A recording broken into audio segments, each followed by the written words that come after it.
반갑습니다. 합격을 진심으로 축하드립니다. 아까도 말씀드렸는데 합격하셨는데 왜 이렇게 다들 오늘 제가 여기 들어왔는데 이 합격하신 분들이 맞으신가? 딴 때는 저 합격했어요 이러면서 다 들어오시거든요. 다들 되게 걱정이 한가득이신 것 같아요. 그래가지고 왜 그러신가 했더니 아까 말씀하실 때마다 면접이 걱정이다 이렇게 말씀을 하시더라고요. 근데 어차피 뭐 지금 분위기는 나만 안 떨어지면 된다 이 분위기이기 때문에 아까 보시다시피 옛날에는 내가 붙어야지 이거였는데 이제 그 떨어지는 비율이 많이 없기 때문에 나만 안 떨어지면 된다. 아까 말씀하셨잖아요. 저보다 조금만? 그렇게 말씀하셨잖아요. 그런 것처럼 너무 걱정 안 하시고 들어가시는 게 좋지 않을까 생각합니다. 그래서 내가 마음을 비워야 오히려 시험을 잘 볼 수 있게 되는 것 같아요. 오히려 내가 막 이번에 꼭 붙어야 돼 막 이런 마음으로 들어가면 괜히 더 긴장이 되니까 더 그런 마음을 가지지 마시고 지금은 합격의 그 결과를 즐기시면서 준비하시면 좋을 것 같습니다. 일단은 이제 저희도 오늘 새로 들여온 칠판인데 시험에 관련돼서 저희가 이제 소개 시간이 조금 길었기 때문에 조금 중요한 부분만 설명해드리고 대체적으로 시험 보시는 법은 아시니까 중요한 부분만 조금 말씀을 드리고 지나갈게요. 저희가 시험은 지금 4월 1일이죠. 4월 1일이어서 아까 백 교수님 말씀하신 것처럼 시간이 많지는 않은 것 같아요. 근데 아시다시피 저희 뭐 시간이 많다고 열심히 하시는 거 아니잖아요. 아까 말씀하셨다시피 저희 보고서 납품일 돼서야 맞다 납품일이지 이를 꺼내가지고 하지 한 달 남았으니까 내가 이 질을 높이려고 막 꺼내가지고 보고 또 보고 그러시지 않잖아요. 그래서 사실은 어떻게 보면 시간이 많은 것보다는 좀 짧은 시간에 내가 그 시간을 빨리 활용해서 준비를 하시는 게 심적으로나 또 결과에 더 좋은 결과가 될 수도 있다 이렇게 생각을 합니다. 우리 고등학교 때 맨날 벼락치기 했잖아요. 그죠? 그거를 또 떠올리시면서 준비하시면 될 것 같아요. 그래서 합격자 발표는 뭐 다 아시다시피 저희가 2번 발표가 나잖아요. 예비가 나는 이유가 뭐 금치산자나 한정치산자냐. 자격이 되시는 분들이 먼저 나고 보통 4월 6일 날 나면 그 이후에 떨어질 일은 없으세요. 뭐 저희가 금치산자나 뭐 그런 건 아니기 때문에 그래서 이때 합격 발표가 나면 발표가 난다 이렇게 생각하시면 될 것 같고요.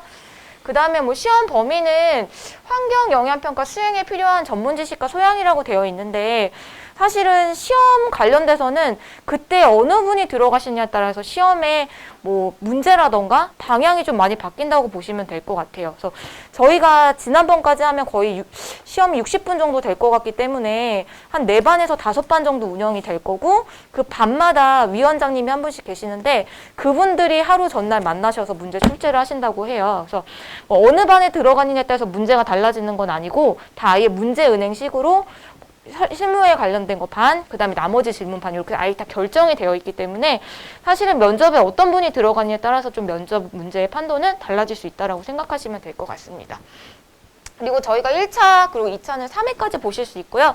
아까 말씀하셨다시피 사실 떨어지신 분들이 되게 많아요. 생각보다. 그래서 아까 뭐 설명하실 때도 하셨지만 뭐 실무를 많이 하셔서 될 줄 알았는데 떨어지신 분들이 계시다 이렇게 말씀하신 것처럼 사실 누군가 대화를 하는 거는 내 실무 경험이랑은 좀 상관없는 걸 수도 있어요. 그래서 2주 안에 충분히 뭐 말씀하시는 연습, 상호작용하는 연습을 하시면 충분히 합격을 하실 수 있습니다. 자, 그리고 평가사는 조금 그 시험을 보는 분위기가 조금 달라요. 그래서 저희가 오전반이랑 오후반을 구분하는데 보통 오후반은 지방에 계신 분들이라고 생각하시면 될 것 같아요. 그래서 집에 머신 분들. 경기권까지는 보통 오전에 간다고 보시면 되고요. 저희가 그 처음에 가시면 첫 번째 그 방이 이렇게 하나 있어요.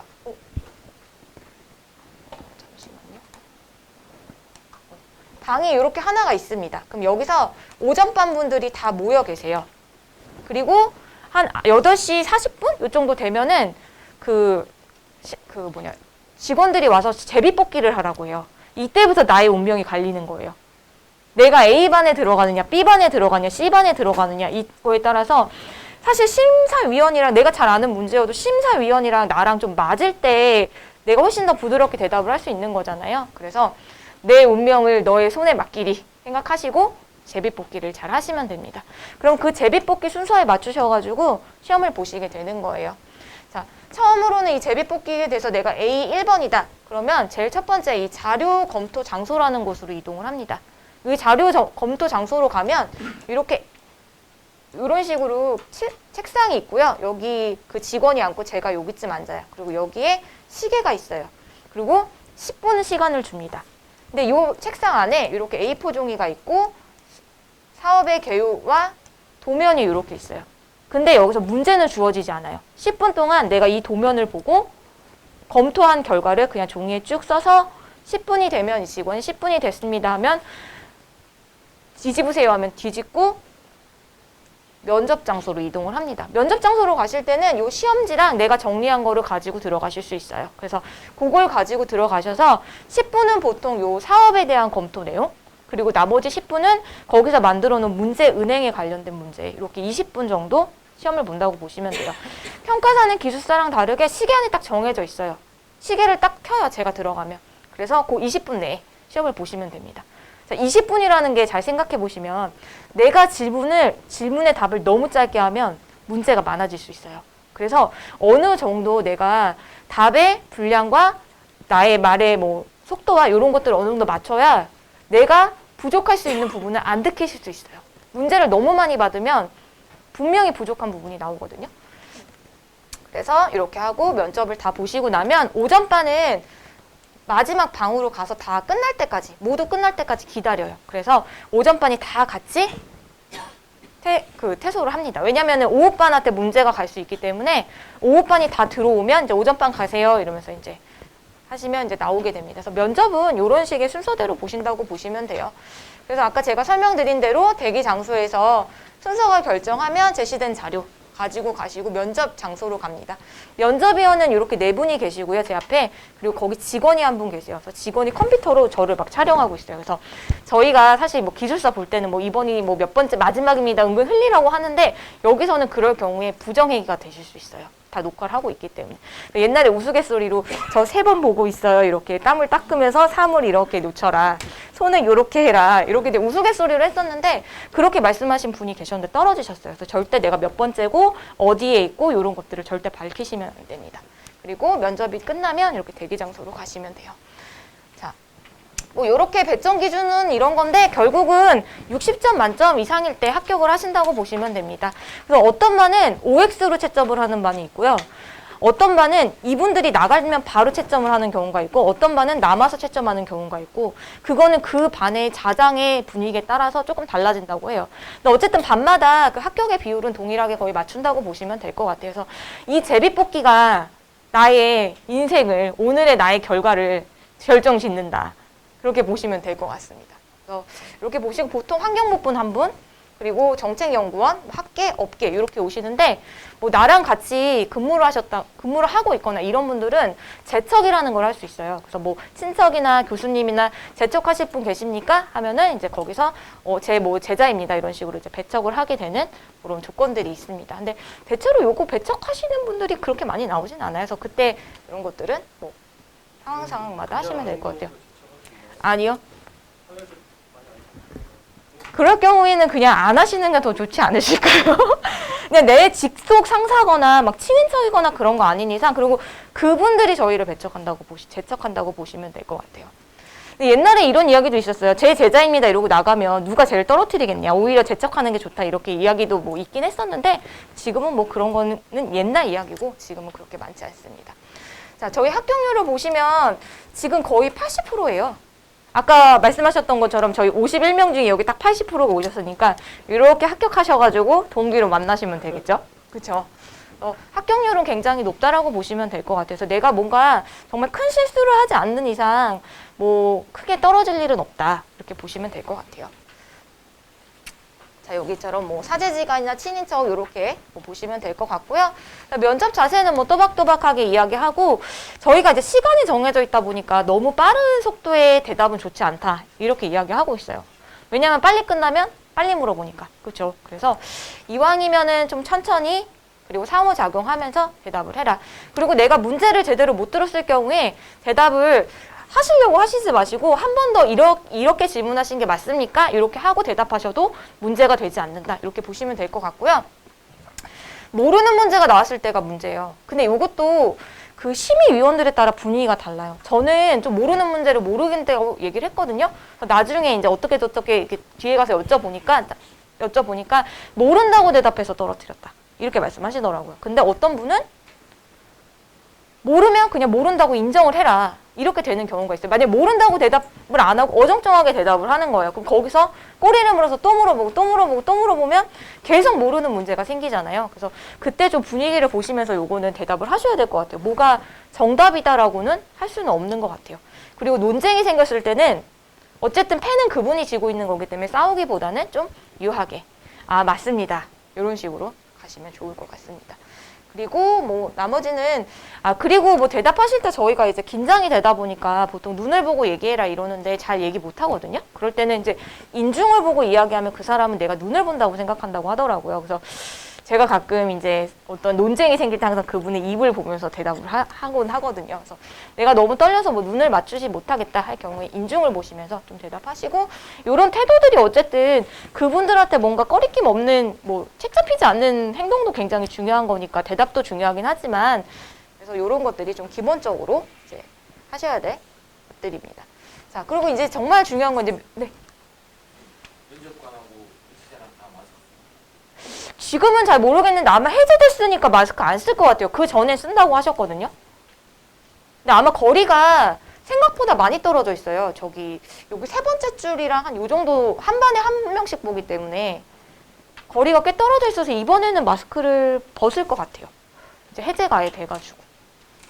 왜 마스크 벗으시는 게 더 자신 있으신가요? 저도 질문 하나. 네네. 그림만 보고 이제 검토한다고. 네네. 근데 이제 그걸 가지고 들어가요. 시험장에. 네네.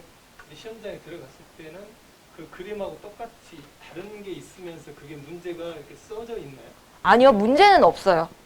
그냥 그 검토 방에는 그 한 장, A4 한 장이랑 빈 종이가 있어요. 그러면 그 사업에 관련된 내용을 그 빈 종이에 제가 써가지고 들어가는 거 정도뿐이에요. 들어가서 이제 시험장에 갔는데 없어요, 아무것도. 거기는 문제가 없어요. 네. 그거를 이제 질의를 하는 게 문제인 거예요. 네네. 문제는 메모할 수 있나요? 네, 문제는 메모하실 수 있어요. 네. 그리고 이제 저희가 면접 준비할 사항은 뭐 실기, 필기, 뭐 이력사항 이런 문제들이 있는데 사실 이력사항에 대해서는 한 번 나왔어요, 지금까지. 그러니까 아까 제가 처음에 말씀드렸잖아요. 미리 문제를 만들어 놓잖아요. 그래서 사실 이력사항에 관련된 문제를 질의할 경우가 많지는 않으시더라고요.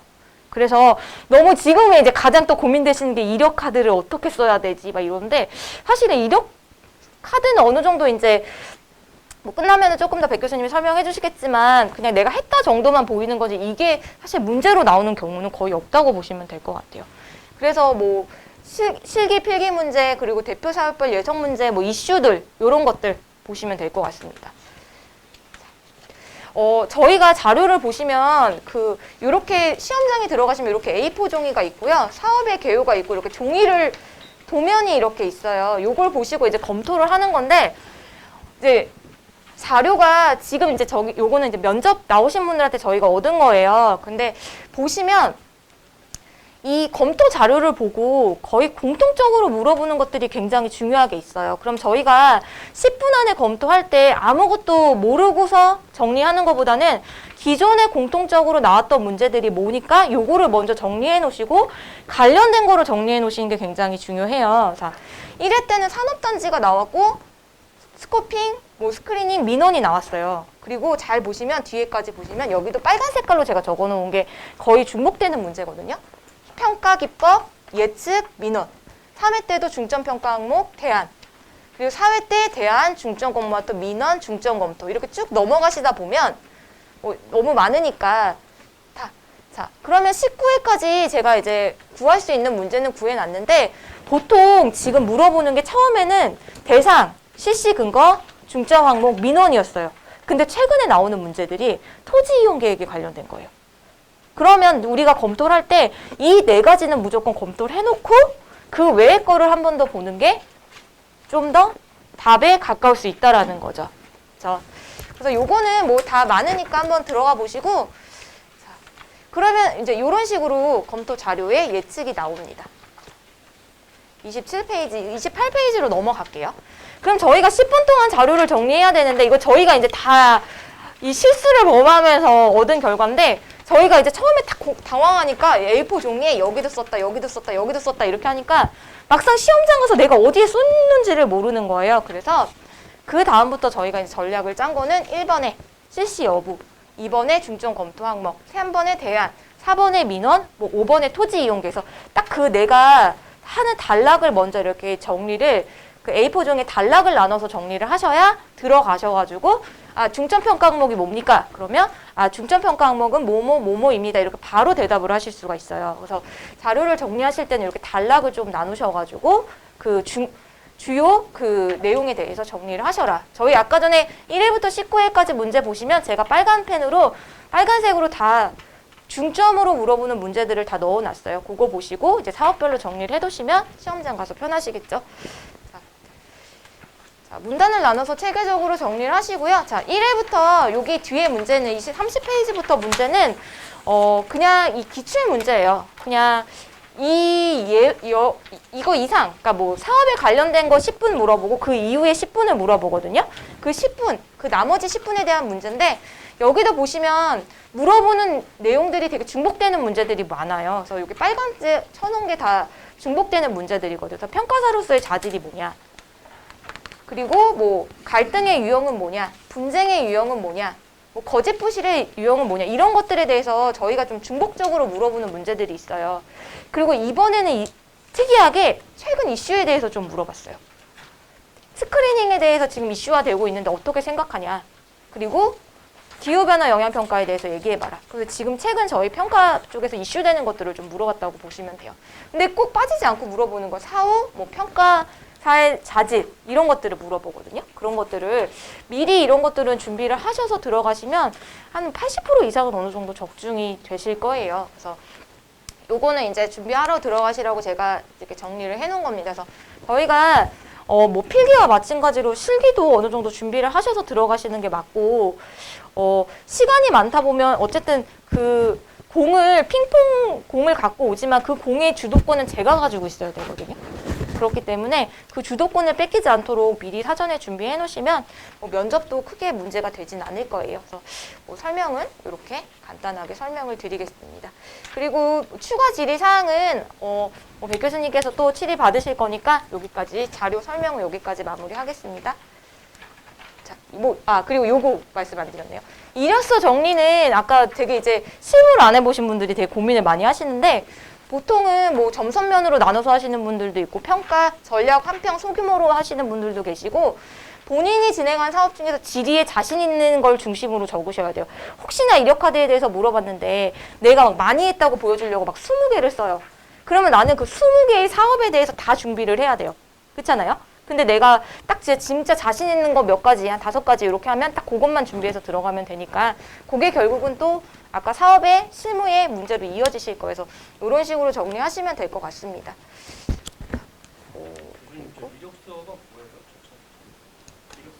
그 면접 등록할 때 거기에 내 이력을 쓰라고. 네네네. 거기 나오거든요. 그래서 뭐 그거를 칸으로 나눠서 하시는 분들도 계시고, 그냥 한 개에 다 쓰시는 분도 계시고, 그거는 뭐 정답은 없어요. 근데 내가 이런 일을 했다, 요거 정도만 보여주는 거라고 보시면 될 것 같습니다. 간단히 쓰는 거 아닌가요? 그러니까 그게 그러니까 그거를 500바이트니까 아예 칸을 나눠서 뭐 아예 뭐 몇 년도부터 몇 년도까지 한 칸, 그러니까 추가할 수 있잖아요. 이렇게 추가로 해가지고 계속 넣으시는 분도 계시고. 그러니까 예. 그 이미지 그까지 다 써야 아니요, 그거는 그냥 조금씩 하시는 분마다 좀 다른 것 같아요. 거기만 간략하게 쓰시는 분도 계시고, 되게 세세하게 쓰시는, 추가해가지고 막 세세하게 연도별로 쓰시는 분이 계시고.